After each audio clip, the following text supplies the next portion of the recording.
Good afternoon. I would like to welcome you all to New Frontiers in Funding, Bridging the Financing Gap. I'd like to invite onto the stage already our panelists.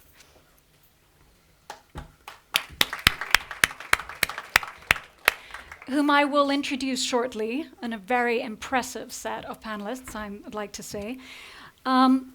First of all, I'll introduce myself. My name is Zelmira Polk. I have worked in education for the past 18 years with governments, with the private sector, investing, building education institutions across Asia, South America, Middle East, and Europe, Central Europe, and today looking at these type of mechanisms. Before I go into our topic, I would just like to mention we're going to have a poll today. I think there will be a clicker somewhere. Exactly. There's going to be a poll. You can do this either on your apps or otherwise going onto the URL. But we would really appreciate if you would, during the session, answer these. And at the end, we can look at the results and have a few moments to discuss that. Just to give a little bit of background of what we're going to be looking at today, the funding gap, it persists. However, it's increasing. There's a growing population. Governments are cutting their spending for aid organization. There have been nationalistic tendencies happening across the world, and therefore we're in need of innovative solutions. But those opportunities are emerging, and that's what we're going to be looking at today. We've seen a trend away from the traditional grant model, which has its inefficiencies, timing, siloed effects. And we're seeing a lot of new actors entering the space, particularly private sector in terms of skills, abilities, and also funding. We're going to be looking today at a lot of the complexity involved, the challenges, successes. What are we looking at? Just to mention a few statistics, because panels always like to throw a few in at the beginning, UNESCO's 2016 Global Education Monitoring Report estimated annual funding gap annually for low and middle income at 39 billion. So I'm not sure it's changed that much since.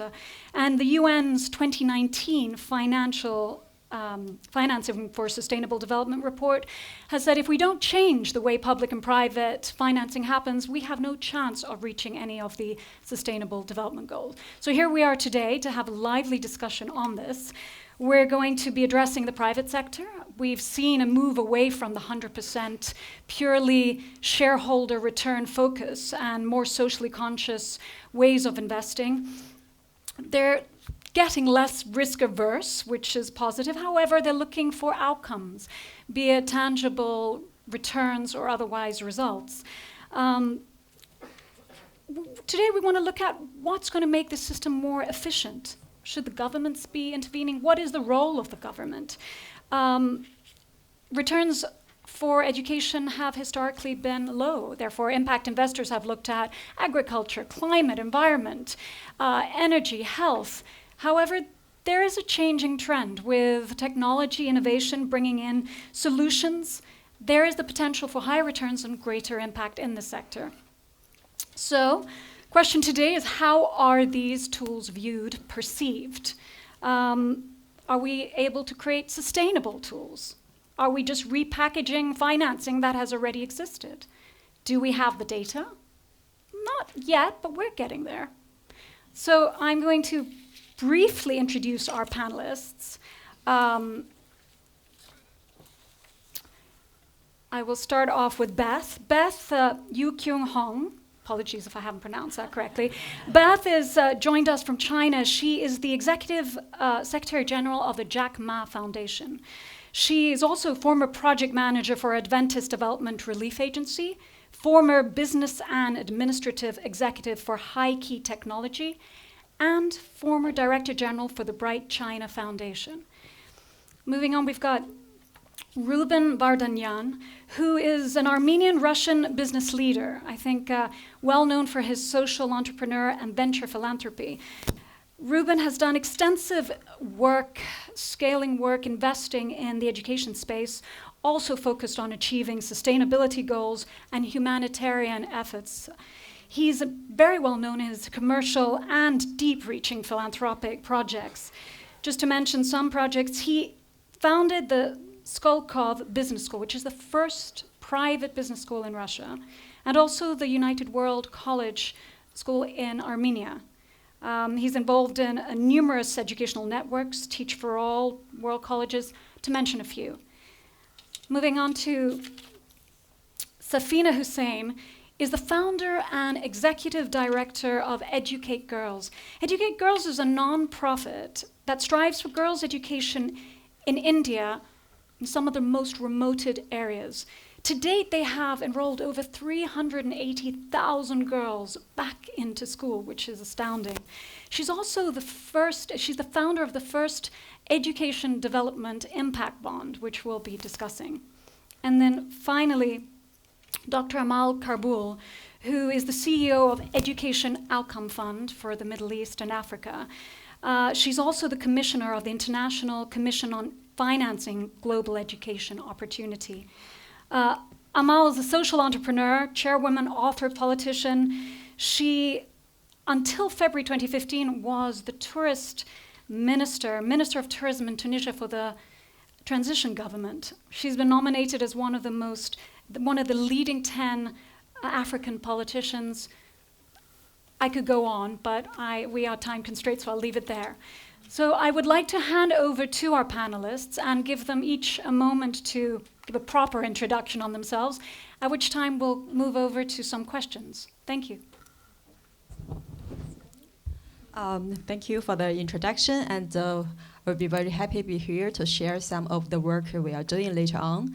And actually, I think my personal background already be introduced, but still I would like to share that most of my career is focusing on education. And you can see that I have some experience in business sectors, so that drives me to think the different ways of probably doing philanthropy work. Like Jack always mentioned that for Jack Ma Foundation, the value we are carrying is how to do our work with the philanthropic heart and the business skills. I think that's also related to today's topic. In my mind, it's not, we are not struggling with certain tools or certain method, but we are result-oriented to find the way which can, match our values, match our objectives, and also can better serve our customers. So we'll be happy to discuss later on if you have any questions in these areas. Thank you. Thank you. Yeah, also I'm thankful for invitation, especially being this panel with being minority. But also I think it's only one former investment banker. I've been all my life. I started in 1991 investment bankers. Now talking about financing, education is an instinct for me also to be part of the journey. I will be very brief about two elements. One, about my personal story. I'm privileged to be living free lives because I've been living in the Soviet Union where the big empire was dying, and I saw how empire can fall apart, but nobody predicted what will be happening. I've been working in a startup country which has Russia the budget of less of New York budget, $20 billion, and now we have a budget of $500 billion. And I saw how it was going with no rules and changing of the environment to building something absolutely new. And now I'm involved in a global initiatives, which I can see also how we all interconnected. What we try to do, it's four major differences with normally doing in philanthropy. We try to combine commercial, social impact, and philanthropic project under one umbrella. Not try to do blended finance in one project, but really bring the projects where to support each other. Second, what we try to do also, we try to make the project which really very bold and ambition in an environment people not expected, like usually when the emerging market is doing something, you're trying to normalize. What we try to do is, which we want to catch, we need to jump from bad to best. It also was unusual. The third, we're doing anchor project, big project, which really create multi-effect transformational changes, which again also is very unusual by size and ambitions. And the fourth is it's collegially, and I'm despite our family involved and heavily in this all, but we're also raising a lot of money from others. This is why also quite unusual experience when you are working with this type of the environment. You need to go and raise money from other people. When you say, why you're rich, why you need to raise money from us. And the last but not least, also we are doing not the public-private partnership, we're doing private-public partnership. And this is a big difference, not the semantic, it's not the changing of the world, but we're really doing projects which usually government cannot support, or they can support but cannot initiate. So why for them to building some of the big projects, there's no chance to them to being leaders, but they can follow and support us. That's why we're trying to do a little bit unusual approach, especially for small countries like Armenia, whereas this country is 3 million people and GDP is $12 billion, and doing something big and unusual and very challenging. Hi, I'm Safina, and I started Educate Girls a little over a decade ago, and really about bringing out-of-school girls back into school.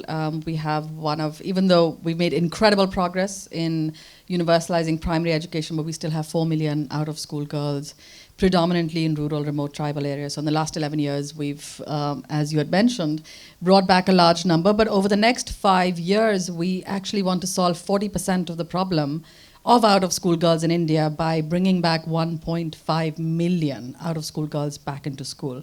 And I know it sounds a little insane, and it's all very logical in how we plan to do it, and because we have an evidence-based model, and that evidence was really built with the Development Impact Bond. And I'll kind of let you lead me into questions as to what you want me to cover around that, so I won't get into the bond. But really, I mean, to bring 1.5 million out-of-school girls means we will have to scale to 35,000 villages. So it's an enormous machinery that we will need to create, investments in technology and all the rest of it. So the panel today is of real interest to me because all of that, the fuel is good capital. And the nature of that money will dictate how successful I actually become and the organization becomes 5 years down the line. If you give me 1 year, single year money, single strategy money, unstrategic, parachute in, parachute out, we're not going to solve the problem. So what kind of money we bring to the table is, I think, really, really key. So very happy to be on this panel to sort of discuss what are the kinds of money, what is the nature of that money, and why is that sort of important. Thank you. Thank you, yeah. Why am I doing this? Actually, I'm also trying to reconcile 3 lives. One is we have a huge learning crisis. So half of the world children are going to be failing to learn by 2030. These are 800 million, and Elizabeth Steer here, as director of the Education Commission, has done amazing work on bringing those numbers out. And so there is one big thing when I was in government is I knew government alone can't solve this. We need private sector, we need civil society, but we don't really know how to work together. We know how to do PPPs for infrastructure, for building bridges and dams. We don't know how to do PPPs for human capital. So this is the one thing why I'm leading this initiative, because it's offering a new model for governments to partner. And I give you a new acronym for PPP. So Ruben, I'm challenging you here, which is Partnership for Public Purpose, because I think that's what it is about. So this is one life that I want to reconcile, is to know how to work together for. The second life I want to have to reconcile is my 17 years working in the private sector before I joined government, where I felt that we had a lot of means and a lot of knowledge, but we really didn't know how to crowd it in to solve big social challenges. And so part of the fund is really kind of offering a model for investors and impact investors to be able to play a role in big social challenges. And the third life of mine that I want to reconcile was as a leader of an NGO. After I left government, after the huge success of the Tunisian transition and the Nobel Peace Prize in 2015, I thought I'm going to be walking on water. And the easiest thing is to lead an NGO. For 2 years that was dealing with education, employment, and leadership in North Africa. And I was failing every day. And basically, because the way we fund nonprofits and civil society today undermines the impact they want to achieve, and I couldn't implement anything from what I knew how to build a business. 7% overhead. No one wants to invest in IT and finance. You can't hire amazing people because you can only offer them 1-year contracts, etc. So I always thought being a cabinet minister in transition government is a hard job. Trust me, CEO of an NGO is a harder one. So and so basically these 3 lives, so the public partnership, the bringing crowding and impact investing, and for learnings outcomes, and funding differently so that we can really achieve impact, are the three streams that come together alive in the Education Outcomes Fund. Thank you. Well, that's quite a panel. So I think we'll start with. I think we'll start with impact bonds. Safina, having launched the first education development impact fund, I think in 2015, what do you see as, first of all, the trends in that space, but more specifically, what were the complexities, the barriers to scale, the cost? What did you struggle with on this particular? You sure you really want all of that? Okay, no. I'm kidding. Pick what you would prefer. Yeah. But no, and I think, how many people in the room are actually familiar with impact bonds? Quite a few. Excellent. Okay, so you're not. So I'll just do a very brief piece. An impact bond is not really like a bond that you find in the market or all the rest of it. It is essentially a payment by results contract. It's a pay for performance contract. Right? So so we were paid on two performance outcomes. One was enrollment of out-of-school girls, and these have to be verified by a third party. I can't just self-report. So out-of-school girls that were found, that were validated by the third party saying, yes, this is actually an out-of-school. Every time I enrolled them, there was a payment trigger.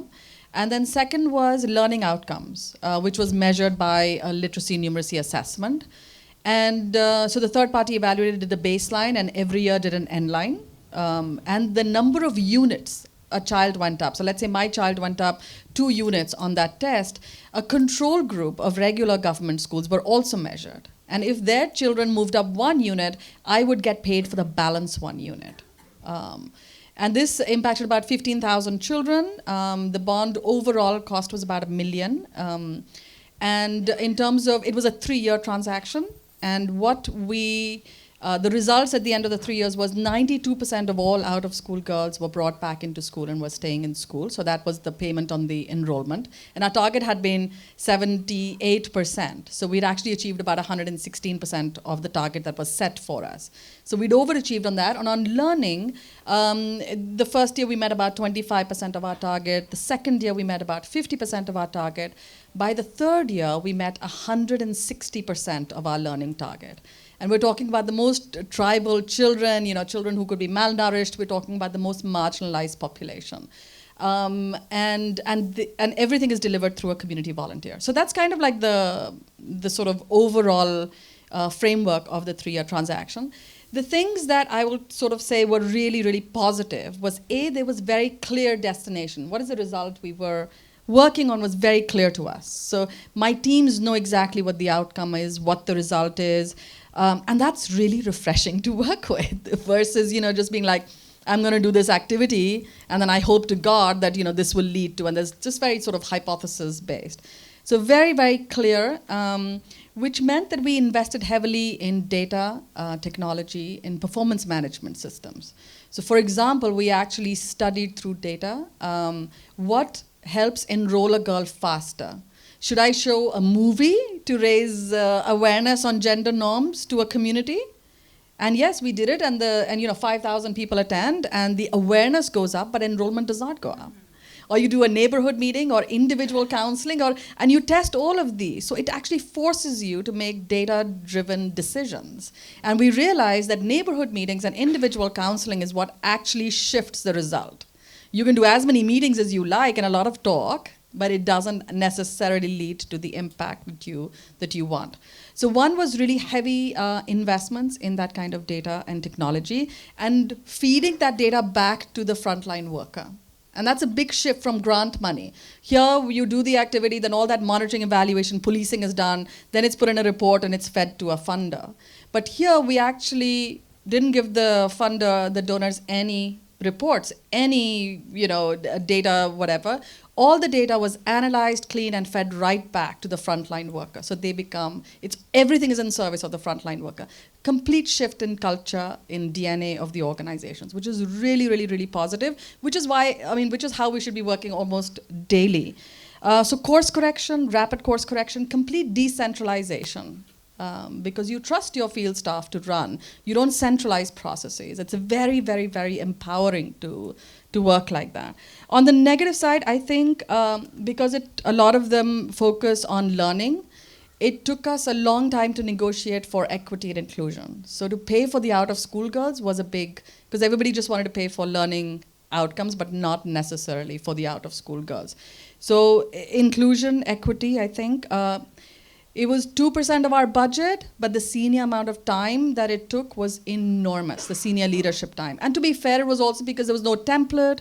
It was being done for the first time in the world, so there was nobody to teach us like what was really going to happen. And so there was no template, and I think after the bond, what we've really struggled with is if we want to do more transactions like this, there is no standard outcome framework and standard measurement framework. So it's very hard for nonprofits to actually scale this and go from one transaction to the next. So to explain what I mean, it means like, one impact bond was based on, let's say, Cambridge board, A levels.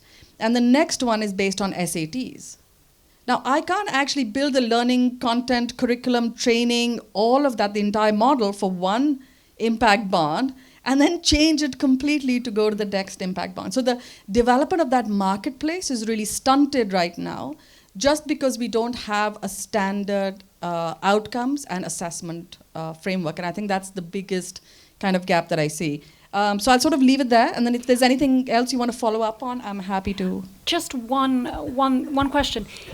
Did it lead to increased investment from your funders? Validation? Because I know one example in particular by SIF where you were given 1 million, then increased, and I thought that was quite a nice example of what it did in addition to just the model. So I think some of the things that it really did was it helped us to demonstrate to funders, saying give multi-year, because the results are not coming in 1 year. They're reaching a tipping point after a while, right? Mm-hmm. So a lot of our funders, I think, saw that evidence and saw the value of giving you multi-year money. I think they also saw the value of giving you flexible money, because you need to course correct. The third was because it was an RCT, it built such incredible evidence that we actually became Asia's first organization to become an audacious project. Which is what is now funding, there's a huge amount of capital we've been able to raise from that small impact bond, and majority of that funding is unrestricted, and it's tied to an outcome. So it's kind of behaving a lot like the grant we got from the bond. So it's definitely increasing in scale through that. Thank you, Safina.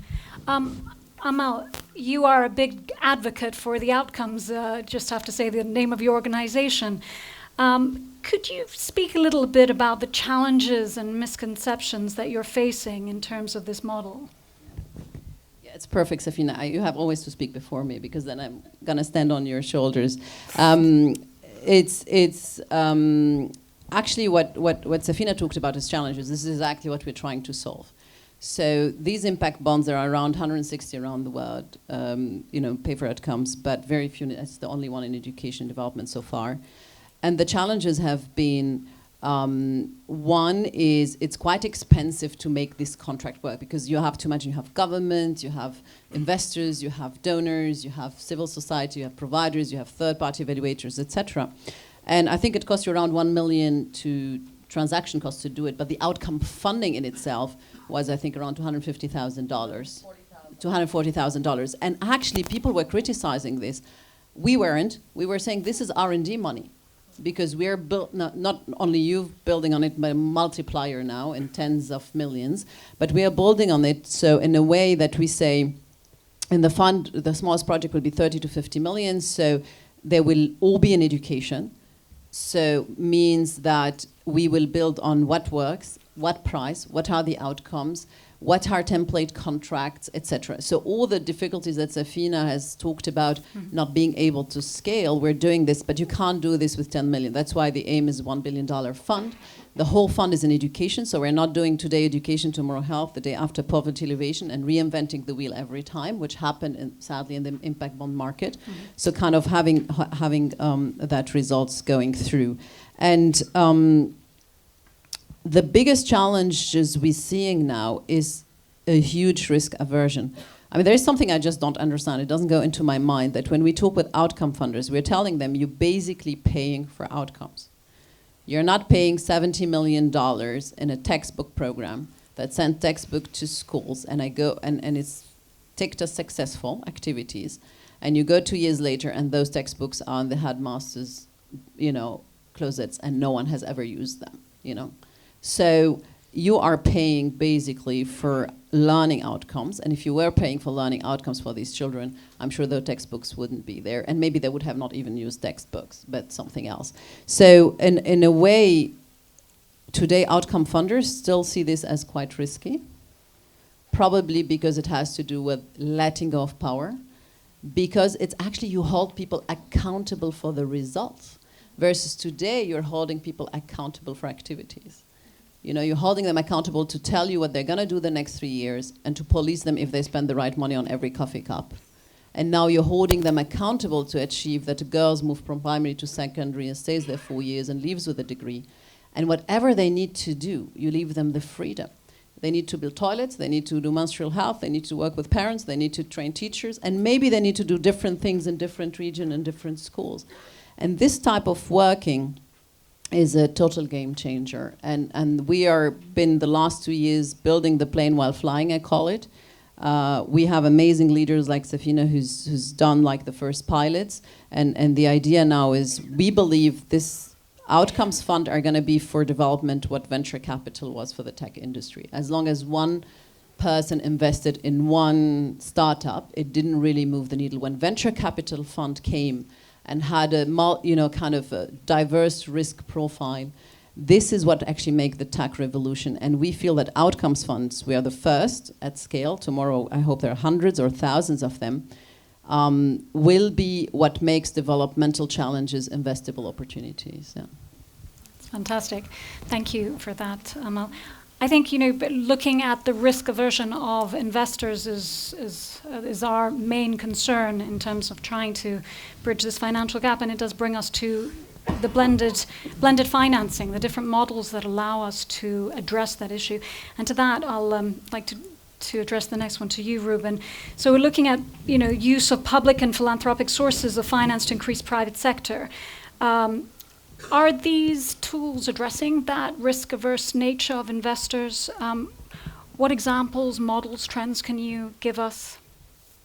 Wow, it's a tough questions. I'm not sure I can answer all of them, but I will try to do my best to raise more questions for all of us to think about this.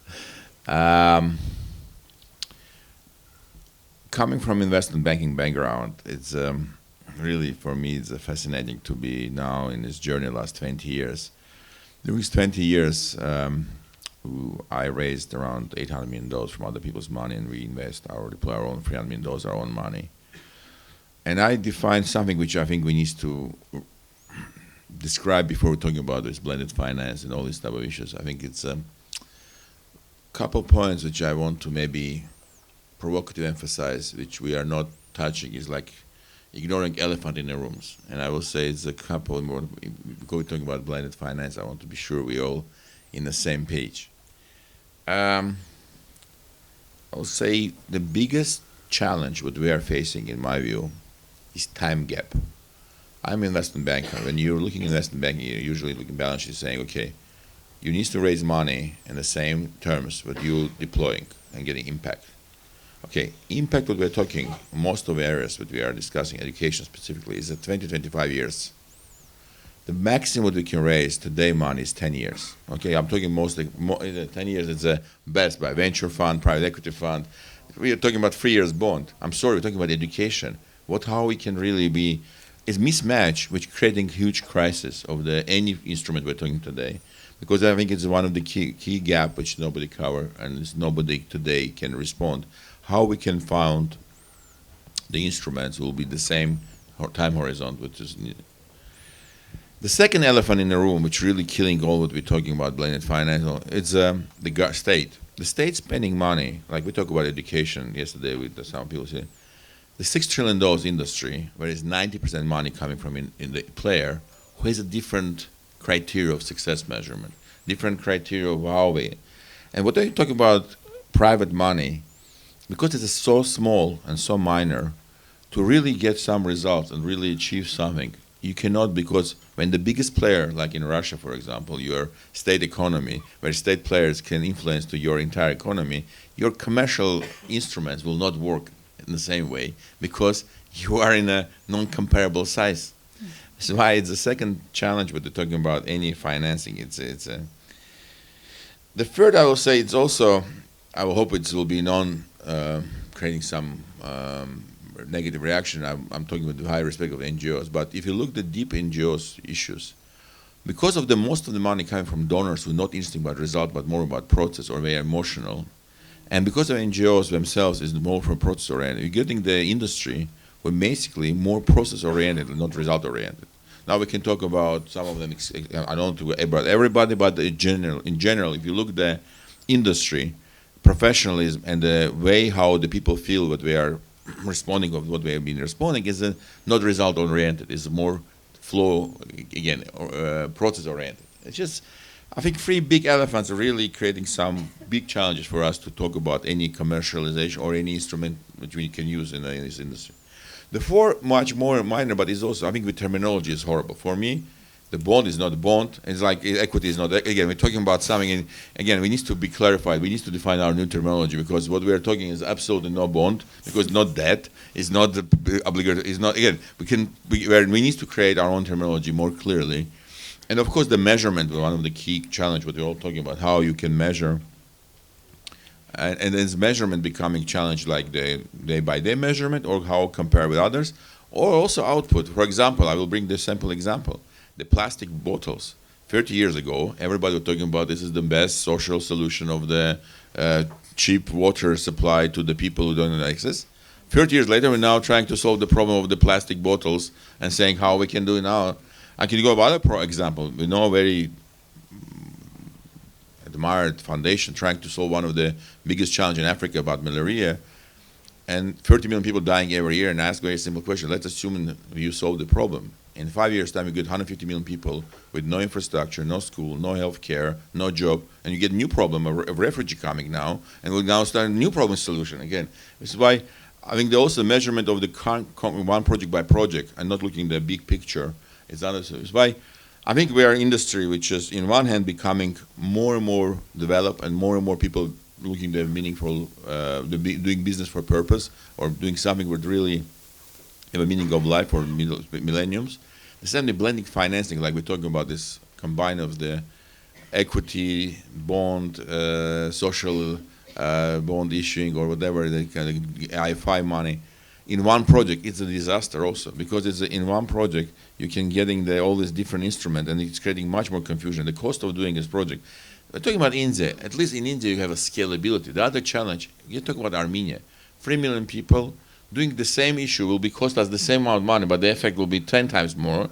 And who will be crazy to put any money in a country like Armenia? And Armenia is not alone.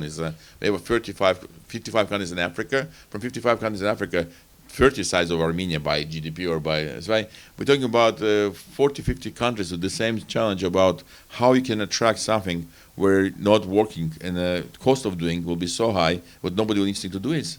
So in my view, I think we are instinct situation when there is all mess that we created in ourselves about this new sector, which is becoming more and more important, because it's not only it's an obligation, but it's really important for all of us to be part of this transformation of a new ecosystem, that you can decrease this polarization that we have, not only by wealth, by technology, by accessibility, but many other. Unfortunately, inequality is increasing, not by only wealth directions, many other directions. Why what we're trying to solve this problem is how to decrease this. It requires absolutely different approach, professional, transparent, and more scientific, which we don't have either. I'll stop here. God, I can talk hours. I'm sorry. No, thank you, Ruben. Beth, we're interested in finding out a little more about what's happening in China. We've seen an increased funding coming from Asia, from China, but also an increase in giving from the private sector, charitable donations. Could you speak to us a little bit about that trend and what's driven this? Oh yeah, I think we are talking about the funding, financing gaps, but in my perspective, that I'm thinking the money is never enough.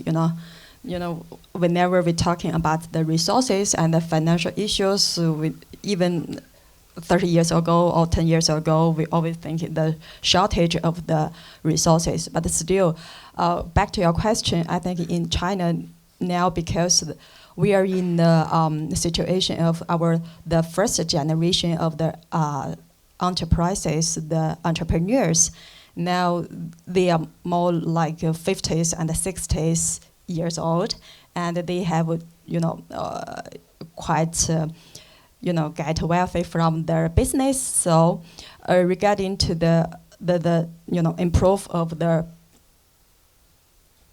money. So right now, as I can see, there are more and more fundings from the private sector compared with in the past. Most of the money in education are from government, especially compared with the functions in China. For example, right now, because you all know Jack's background is founder of the Alibaba Group. Just give a case like in Alibaba now, we are encouraging everybody involved in voluntary works. That is a KPI for the whole company. So we got more than 100,000 of staff in Alibaba, but everyone needs to achieve a certain amount of time to do volunteer work. I think that is a really big resources we need to consider. And on the other hand, from financial point, in the past 3 years, only the founders or the co-founders from Ali Group, they have set up 12 new foundations. Most of them are working in education areas, even though the others are not in education, but still in philanthropy work. Also in other, like some of the banks, and they have very high value, net wealthy clients. They are interested in philanthropy areas. So as I can say, even though there are in one way, probably there are some fundings are declined, but still there are some funding are raising. So consider the balance. I think that is one way of thinking of the financing gap. But on the other hand, as I just mentioned, from the donors' point of view, like Jack Ma Foundation, because for us, our money is all comes from Jack's personal donations, so we don't do. We have a special professional team to do investment, but for the foundation ourselves, our funding is very specific. But still, when we're thinking of grant making and talking with our partners, when we seek some social investment, or I see all the programs we are supporting as social investment, even though we are not taking a look at the financial returns, but still we are looking at the social returns, which is not besides the social financial return. We will see the impact. What is which one is the higher return on investment, right?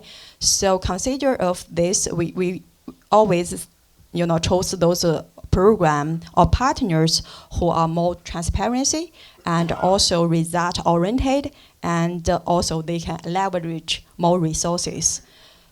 Surely they need to be, they have clear measurement on how you achieve your goals, because as I can see, all the programs, it's actually, I talked about the business skills. Even we are doing things from the philanthropy heart, we want to do everything good, but we need to have capacity to do things good and more effectively.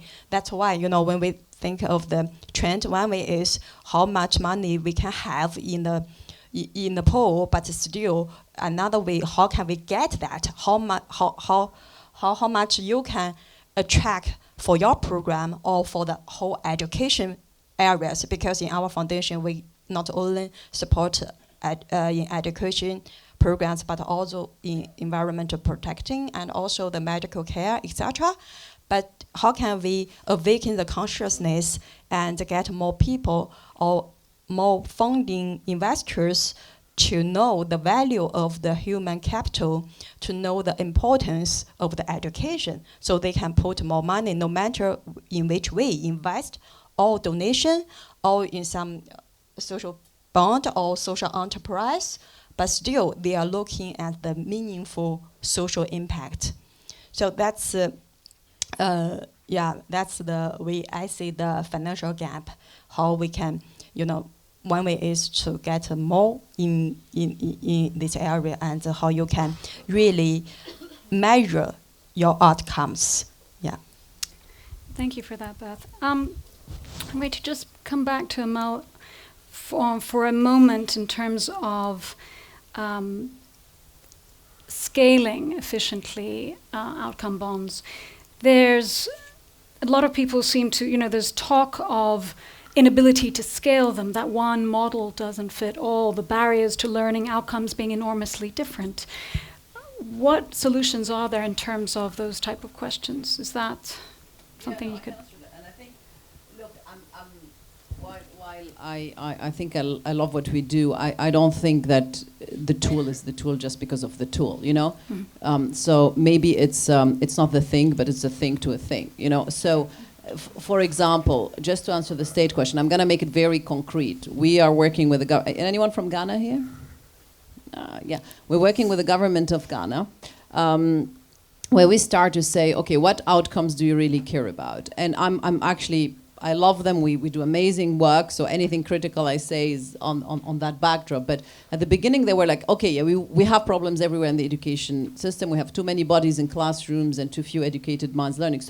But we said, okay, let's focus. Let's try to find together where we can really push learning outcomes. So governments don't think in outcomes, Governments don't think in what is the price of a person who's out of school, or what it costs me to take someone through skill training and not being employed, etc. So I think this way of working, pushing governments, so that's why I disagree a bit in a way that people say private money is so little. If you take that small private money and are able to build the capacity of governments to think how to commission outcomes, then I think it's a huge push there, for example, because you are changing their mindset. And if they change their mindset in the 200,000 children in northern Ghana who are out of school, who are going to be integrated in school and staying there, then they can't force themselves from thinking in the same way for other programs. So one is the work with state.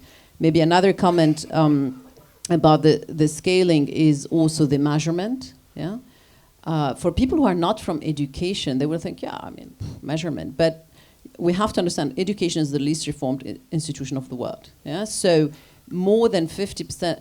I always say, take a doctor from 100 years ago and put them in a hospital ward, they can do nothing today. Take a teacher from 100 years ago and put them in a classroom, they can do up to 90% of the things. It shows you that education is the least reformed institution of the world. And the question is, more than, I think, 50% of the countries don't have standardized assessments.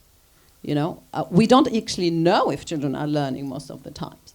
So if we don't know how we're actually supposed to do the right policies, how we do the right reforms. Mm-hmm. And so actually this concept, that's why I'm saying the thing to the thing, if I force certain governments, like now in Ghana we're doing P2 and P4, and we're building this assessment, but they're going to use it for the whole country, for all the schools, to know if children are learning and if we can do it. And even impact investing money can also think to the thing is that to bring investors, we have UBS supporting us here on the investor side, and they've just probably going to sign very soon $100 million fund on the investor side of things. So kind of to that working capital that could come in to support this. So I think we're at the start. I think this is the future, and we shouldn't be impatient. It's imperfect, but we are pushing few kind of needles down, and then that can really be transformative. Thank you. A few more questions. Ruben, I just wanted to ask, a country like Armenia, a small country, struggles, from what I've understood of our conversations, to attract funding from these aid pots around the world, development organizations. What kind of models have you managed to find out to attract this capital? You've mentioned some of the strategies that you've implemented yourself, and I think it'd be an interesting model for the audience to hear. I will try to be brief. I know we have time pressure, but 19 years ago we hired 14 different consulting companies, and we did their strategy of Armenia 2020, how we see the future of country, like size of Armenia, just small. And now next year we'll be looking what we achieved or what we failed. And it was looked like the one project, not like project by project, because one of the challenges in Armenia is each project is very small. What we did, like I said, we did very unusual experiment, which is most of the time not very well received, not only by local people, but also by international institutions. We did, like I said, anchor projects. The government was accepting what we've been doing, but not very, very pleased, because for them it was not clear why we're doing this. We basically did $600 million investment in different 8 industries, which we choose because of the soft and hard drivers of the transformation of Armenia. And I will bring you 2 very brief, two examples. One about the school. It's an interesting example, because we invest in one school $200 million. It was for government going asking this type of the money for anyone will be suicide, because politically the people will say, why in one school $200 million when we have in Armenia 1,800 schools and they all need to be repaired, and why are you doing in one school $200 million, whereas Armenia needs to be, if for $200 million you can repair 600 schools. 1/3 of the school can be repaired. And by any measurement result will be fantastic. You will do it by 10,000 kids, thousands of teachers. I said, you're right. We agree with you. But what we are doing is different. We built the best school in Europe today, and we got we got kids from 84 countries coming to Armenia study. In the 30 years' time, these kids will be, and only 10% is Armenian, 9% non-Armenian. It's a boarding school. And the kids from Japan to Zimbabwe, from Chile to United States, learning where is Armenia, which we never heard before on the map. In the 30 years' time, it will be our ambassadors and will be our friends who will help us to achieve much bigger.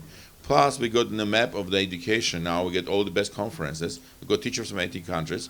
It's the best school in the region. When we got the neighbor countries sending their parents sending and coming to Armenia. So how I measure, and so for government making this stuff, and by the result, CapEx is $200 million and only 250 students studying, is saying it's crazy. Another example, what we did in another part of the region, because we choose the 4 regions, which we need to be developed, driving the transformation changes, it was monastery. Usually the philanthropy, you do reconstruction of the monastery, you're very proud that you did reconstruction of the restoration of monastery. That's all. 9 villages around this monastery was dying, it was 50% unemployment, very far from capital, 6 hours drive by bad roads. And tourists was going, only 4,000 people, less than 4,000 people going to see this monastery, despite this unique monastery. EU was paying every year 50,000 euros to train these farmers to bed and breakfast, but it was not tourism. Okay, what we did, we built the longest cable car in the world by Swiss company to make the people bring from one part of Gorj to this monastery. What's happened, it's bringing now 150,000 people to this place. Its unemployment went down by twice. We got 27 hotels and restaurants opened by local people. We got the souvenir sale to $200,000. And in the beginning, the government said, why are you doing cable car? Why are you not giving $1 million to each village just to renovate, do water supply, all the normal things that you're doing normal, and doing crazy, longest in the world cable car, which will come. So I can bring an example of how we're doing differently in Armenia when just pick up the very bold ambition project where the government cannot afford it to declare what they want to do it, because it will be really social and politically suicide for them. We've been doing something that nobody believes in a survival mood when you're living in the survival unemployment villages with cable car will change your life. And now I can tell you a very small example. With 9 villages was only 17 kids who went to first class in 2009. This year was 82 kids went to first class. It's just a very simple example to show how the change is, because young people staying, they got to speak English, they need to speak Russian, they need to speak, but to see this big vision long term in the survival mood when you are just needs to save your day by day life, it's very difficult. It's why for government or for the NGOs to think this type of differently. It's why within Armenia, this type of approach, which is really unusual for holistic, because monastery without cable car is not work, cable car without monastery doesn't work, and cable car monastery create the commercial activity. So that's why it's a holistic approach, but it's holistic approach with a different angle. It's not like in one project you're trying to blend it, you're trying to build a project which you are trying to support each other. I suppose commercial activity brings skilling, brings education, and ultimately you need to think a bit out of the box sometimes. I've got quite a few other questions we'd like to ask the panel, but to ensure we don't run out of time, we wanted to open the floor for some questions in the room, and then depending how many we are, we can we can go back to the panel for some additional ones. Yes, please.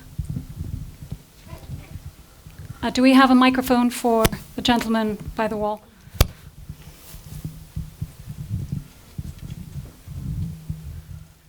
Hi there, David Archer from ActionAid.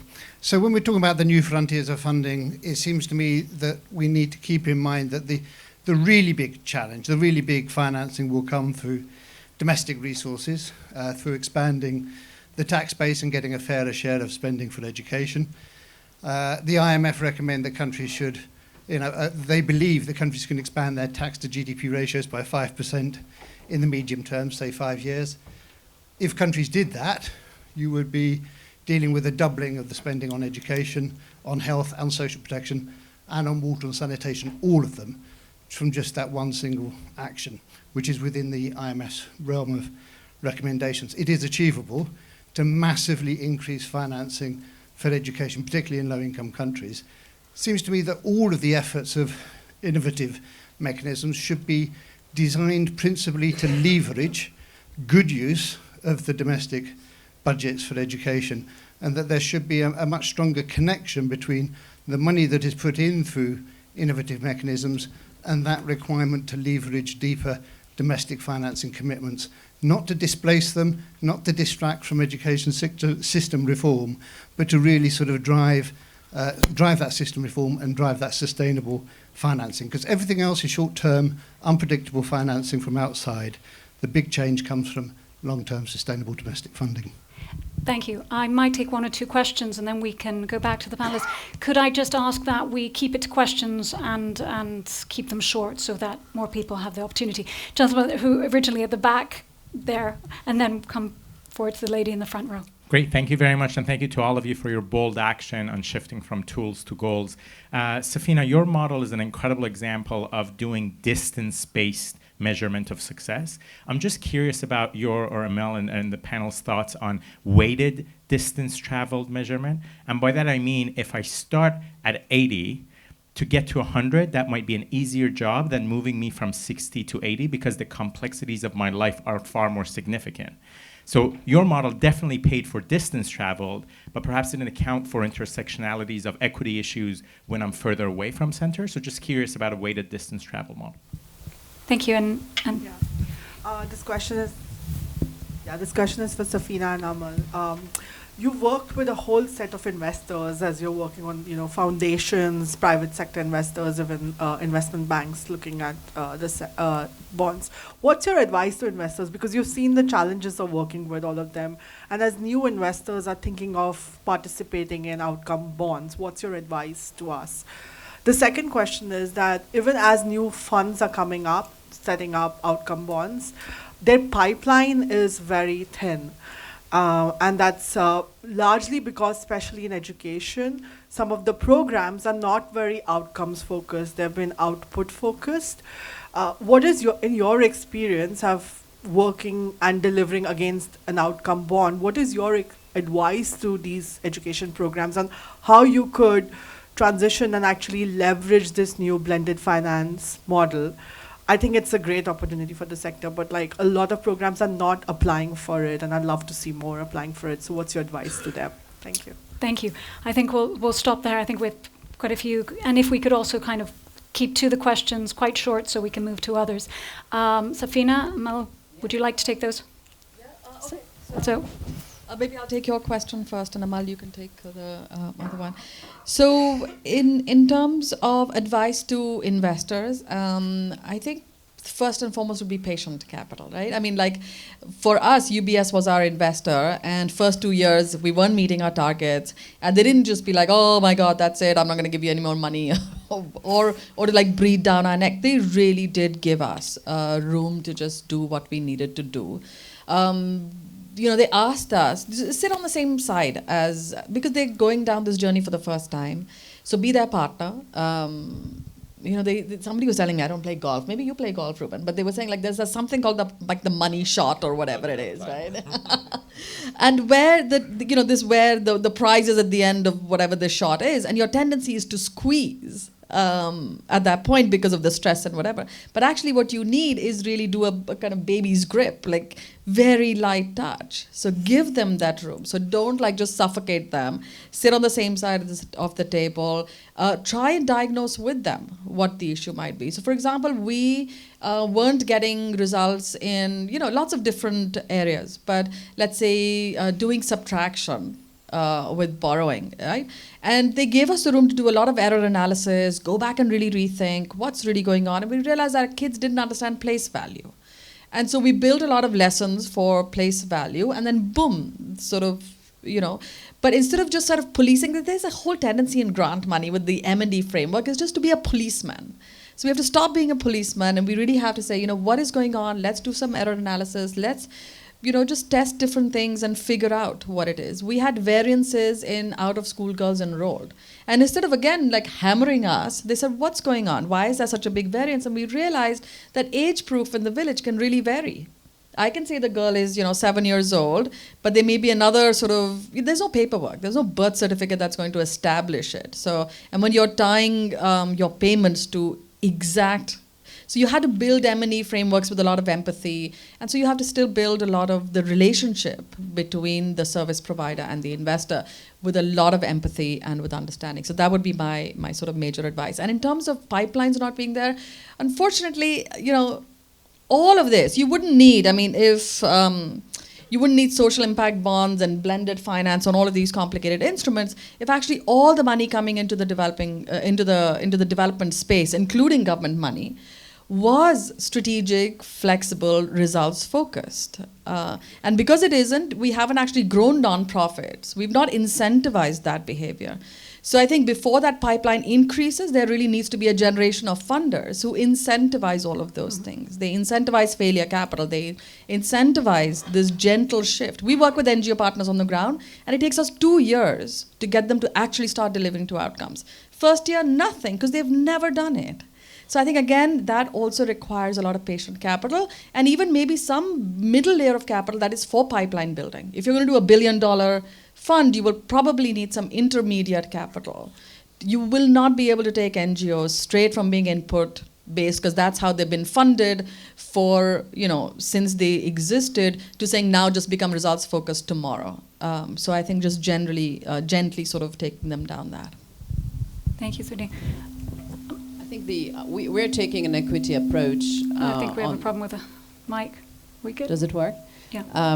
So on the distance traveled, we use weighted distance travel depending on like bringing a child from reading one word to a sentence versus from a sentence to paragraph to meaning. But we are also adding another equity piece to it, which is we pay more for girls outcomes, and we pay more for children with disabilities and more for children from rural areas. So in a way, we are introducing this kind of different prices for, and I think we are the first in the world to do that, different prices for different cohorts. And I support totally what David said. I mean, domestic finance is the backbone of education, should be there. There is so much waste, sadly, today also. But we hope we are like, what we do, we hope it's like a homeopathic, drop in the ocean.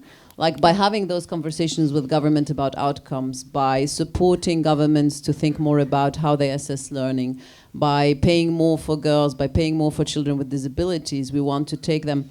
Maybe we are like a 1%, like the impact bonds was for you, or 0.1%, but that can actually, the transformative role of what we do, we hope to encourage government to look more at results and to spend more for education. And I think if you go to a finance minister, I've been a minister myself, and if you go to a finance minister and want more money for education, if you can show them that you're basically achieving outcomes, even if it's a small project, you have much more chance to get that money than to just pay for, like more, just, hiring teacher and building schools, which is very important. But if you only do that, you are only a cost. Yeah.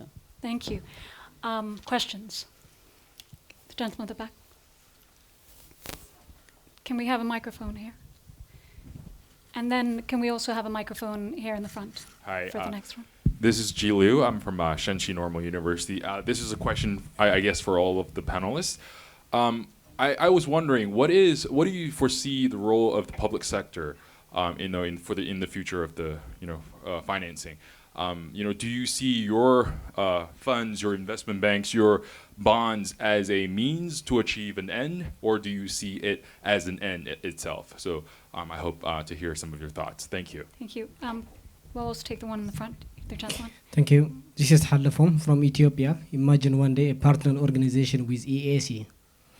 My question is to Sophia. Thank you for all of you. Just it's extraordinary experience that I am impressed by your experiences and interested to take it to Ethiopia, to my organization, your experiences. So my question to Sophia is, we have a project like Educated Girls in Ethiopia in our organization and enrolling out-of-school children. So people in the Educated Girl project are asking us, you are only focusing on girls. So where is the gender equality? Where is the gender issue, the gender analysis? In different organizations, they ask the gender analysis issue. So especially people, they appreciate for we enrolled more than 100,000 children, out-of-school children in Ethiopia. And we have another project like Educate Girls specific project. They appreciate to that, enrolling both. So can you give your advice on this, how to just go through? Thank you. And can we have the gentleman next to you and then, sorry, gentleman in the back. Yeah, thank you very much. My name is Louis Klein. I'm Dean of the European School of Governance. What I'm asking the entire panel is, we've seen in the development work a lot focus on the project management frame, so resources, outcomes, and we see that reiterated here as well.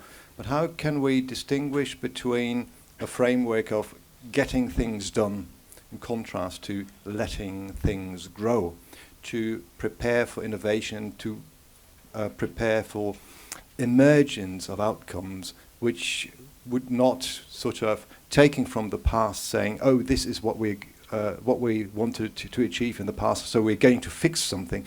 How do we make room for something new and innovative to grow? Thank you.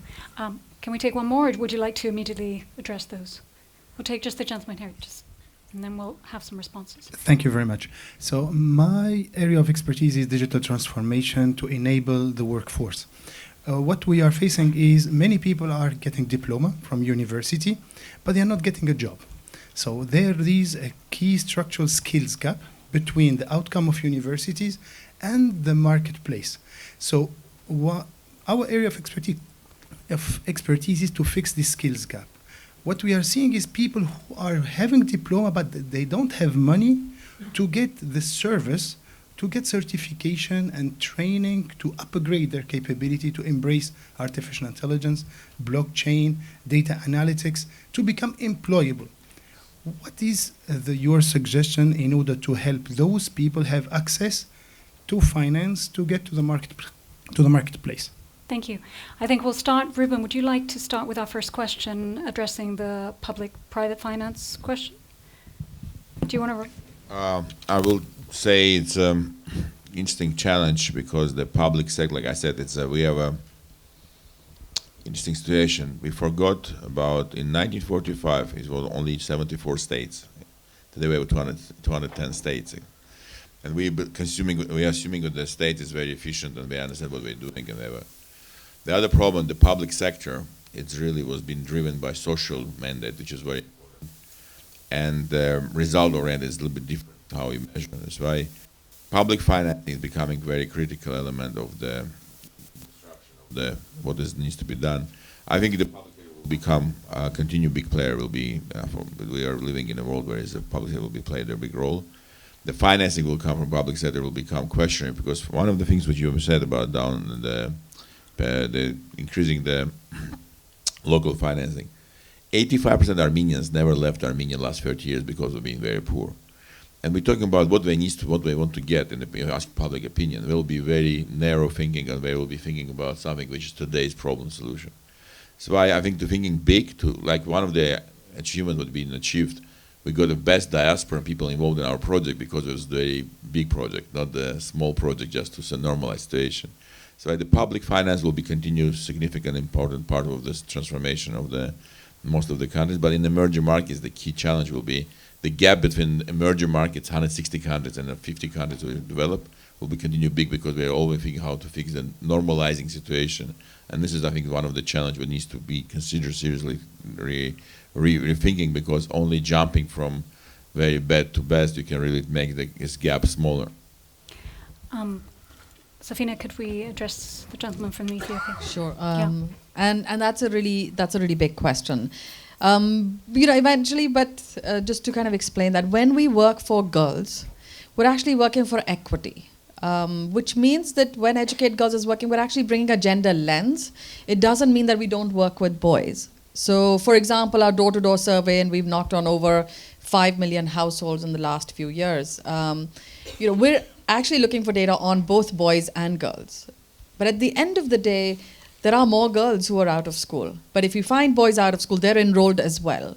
But when it comes to working with the school administration, a lot of focus is on building a gender lens, because predominantly it's male teachers, male school leadership. So you have a gap in terms of servicing the girls across the system, right? Our girls don't see themselves represented in textbooks.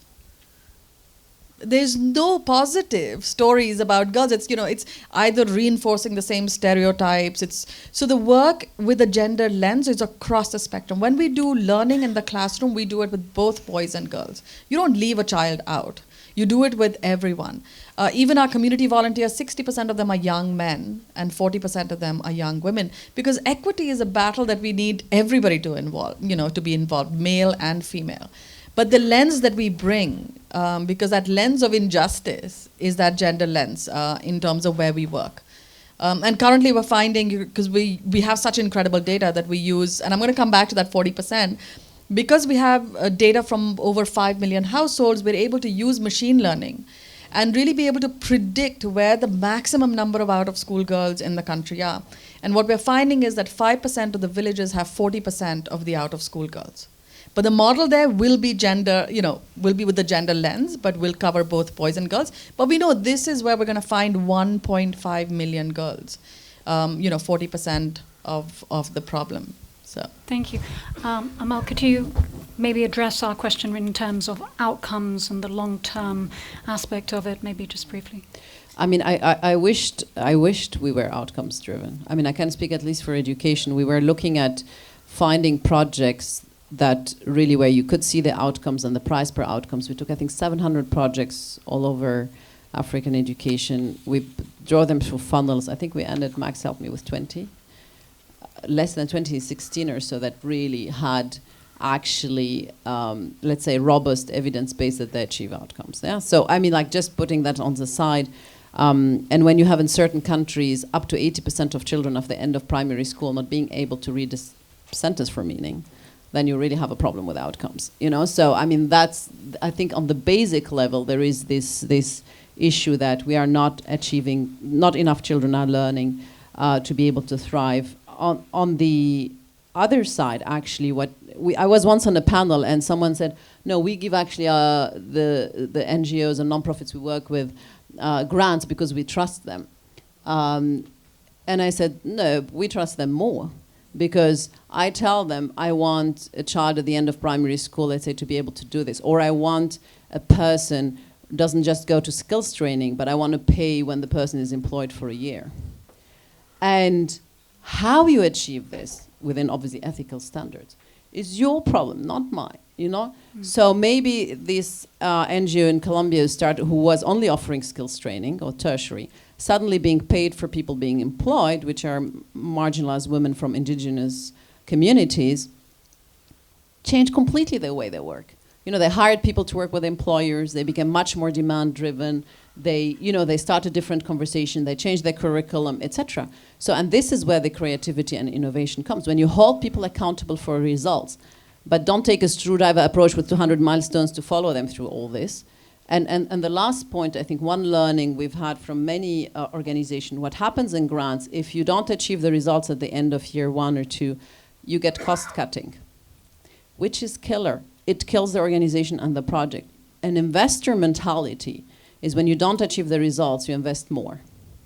And this, in many examples we've seen in the UK, happened when they invest more. You see the cash flow curve. I don't want to be too technical, but when you invest more, actually, not only you save the organization, but you achieve more outcomes in the end. But it's kind of counterintuitive to a lot of things that we do. Thank you. Going over to a very important question on the skilling gap, the changing environment, economy that we're dealing with, and data-driven technology. Beth, would you like to I address just want this? to add some point because we are always talking about outcomes. Because I also mentioned that for our foundation we are result oriented, but still I think we need to thinking about the impact rather than stop with the outcomes. Because I think from the compare the function of non-profit sector with the government, because we talk a lot of with government and business models, but still we are non-profit. We have more flexibility to take risk and to invest in humans. That's something government cannot do, but we can use our funding or our capability to showcase to government, to others. Otherwise, nobody will take the risk. Because for the government, most of the government, I think the financial income tax, that is from the individuals.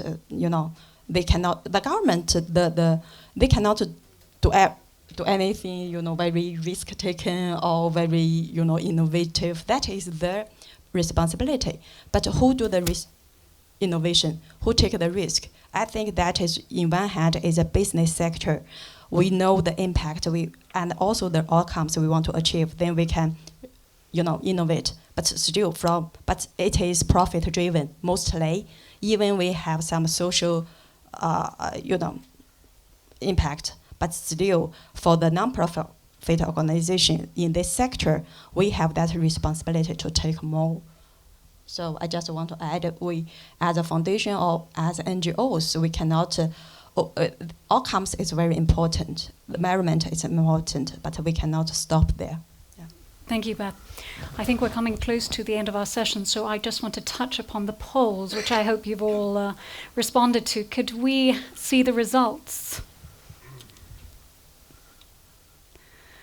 So it looks like blended finance is ahead, followed by social impact bonds and venture capital, private equity, and no one seems to be focusing on microfinance. So just to have a quick touch base on these results. Panel, what is your reaction to these results? Is this surprising to you? I have a comment on that. Yeah. Not so much on the results, but I think we've all spoken about outcomes, and I did want to flag one thing. One of the biggest risk areas I see is who is dictating the outcomes. I should not be allowed to dictate what the outcome should be achieved for a child in Armenia or in Tunisia or in East Palo Alto.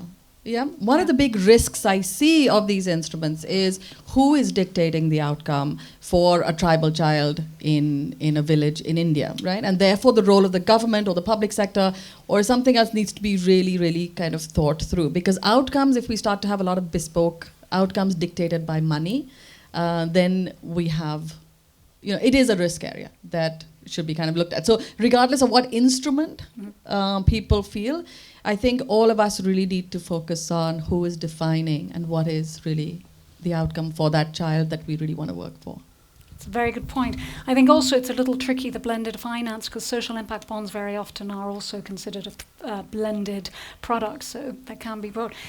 I just wanted to ask if there was anyone who was dying to ask a question before we sum this up. If there's just... Yeah, just very brief, because we literally have minutes. Just one quick answer. Ghana did a very good thing about women in education. They just charged tax. And for women and boys and girls, they charged minimal tax each child. All girls are now school. And I think for India, that would save a lot of problems if they did charge a little bit of tax for women. I think we're linking back to what we were saying, that the government needs to step in. Yeah. Yeah. That's why I think this. And lastly, last question.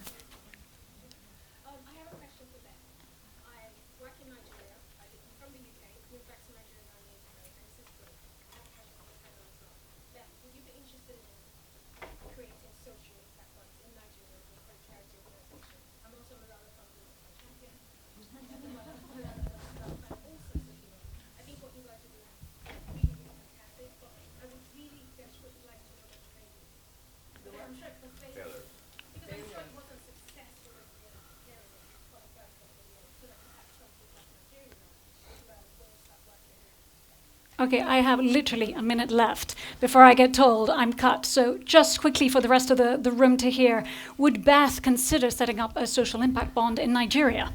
So Chinese investment from into Nigeria, and then also a question, looking at the failures. I don't think we have time to look at that, but I'm sure we can have that discussion after the panel. Beth, do you just want to touch upon that, and then I'll Thank you close for it. inviting us to Nigeria. But as a foundation, I think we need to work with our strength and what we can do. I don't think we have that experience or resources right now, but we are starting working in Africa. The last week, we hosted the first entrepreneurship prize in Ghana, and it covers all Africa. I think I can send you more information about that, but I'm very happy that the top 10 young entrepreneurs, I think 3 or 4 of them are from Nigeria. So your country is amazing, So we are encourage young entrepreneurs in Africa in different ways. So we just want to bring up, we want to support the local grassroots. If you are interested, surely we will work closely there. Thank you, Beth. Just to round out, I think we've had a very lively discussion. We've been looking at the demand, the role of government, that we're still tapping on their doors, the new instruments that are coming in, outcomes that are, on one hand, expensive, quite, but efficient at validating a process and hopefully drawing more capital in. We've looked at the elephant in the room, the time gap. It's not a 10-year investment, it's a 20, 25-year. We're looking at, be on the right sides. But, if you're going to be a funder, don't be critical, don't be a policeman, understand that process. I think I could go on, but I know that we're very pressed on time, but ultimately, I quite like the analogy as well. The plastic bottles, immigration and refugees, we do need to look ahead as to how we're funding, what are the outcomes, what are we looking to achieve. Thank you so much. You've been a great audience. Thank you to the panel and to WISE.